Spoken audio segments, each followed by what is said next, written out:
মানে অবৈধ কাজ করছে।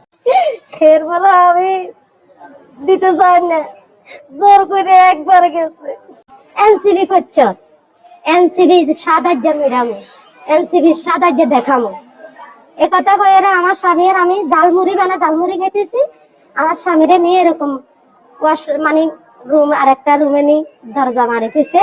আমার হেরা গোসলখানা মানে বাথরুম, এদিকে দুই সাইডে দুইটা বাথরুম, একটা নারীর একটা পুরুষের, মাঝখানে একটা মানে গোসলখানা আছে। ওই গোসলখানার ভিতরে ঢুকে বহুত যুদ্ধ করতেছে, মানে আমার লগে আমার মানে অবৈধ কাজ করতে।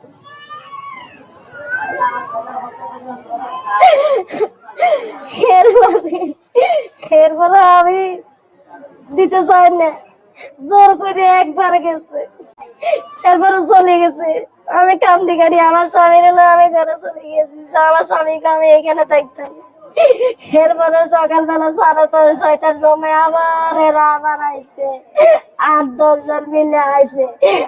আমার পাকঘরের দরজা ভাঙছে, মেন ঘরের দরজা ভাঙছে, ভাঙ্গি চুরি ব্যাগ দেখছি সব ভাঙ্গা। এরপরে আমারে ঘরে ঢুকছে, ঘরে ঢুকি আমারে বার করে গেলাইছে। আমার কলা চাদরি আমার শেষ রাইয়া আমার স্বামীর একদিকে বার করছে, আমার একদিকে বার করছে। শাপলা গলিত ভোট দিছ, শাপলা গলিত ভোট কেন দিলি, বউ আটকে আছে, সাইতি বার আছে। এরপরে আমার লই গেছে, আমার স্বামীরে মারবেন করে রাত এক মাথার মধ্যে জানি তাহলে আরেক মাথা দি মারি কোসরা।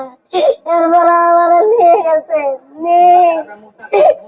আমার স্বামীরে লাই গেছে, আমার লাই গেছে নি। এরপরে দি তুই চাপলা বলে ভোট দিছ, তোরা রাত্রে বেলা বিড়ি না, তুই যেদিন রাত্রে সবাই যেদিন আমার ভালো করে খাওয়াই দে, তাহলে তোরা আমি জীবন কিছু করতাম না। তো আমি কি করব, পিঠা তো খাইছি। 7টা-8টা বাড়ি দিছে, একটা বাড়ি হাতের মধ্যে, 2টা বাড়ি এই সাইডে, 3টা বাড়ি এই সাইডে। এইটা তো এরা শান্তি দে না, ইমরান 3টা-4টা শান্তি দে না, শান্তি দেখে আরো থাকতে দে না।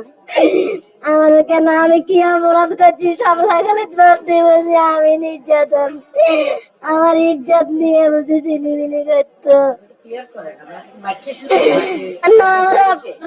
মারবার আগে অপমানি করছে কালকা রাত্রের সময়। রাত্রে 2 জন, একজন দরজাধরি কাটা ছিল, একজন গেছে, একজনে খালি ওই রহমান কালা ইমরানের দরজা ধরে খাওয়াইছে। তারা গেছে 3 জন, একজন বাইরে ছিল, একজন দরজা ধরে খাতা ছিল, আর একজনে আমার স্বামীর সামনের থেকে লইয়া গেছে, আমার স্বামীর সামনের থেকে আশ্রয় প্রকল্প। ভিডিওটি সবাই বেশি বেশি করে শেয়ার করবেন এবং কমেন্ট বক্সে আপনাদের মতামত জানাবেন।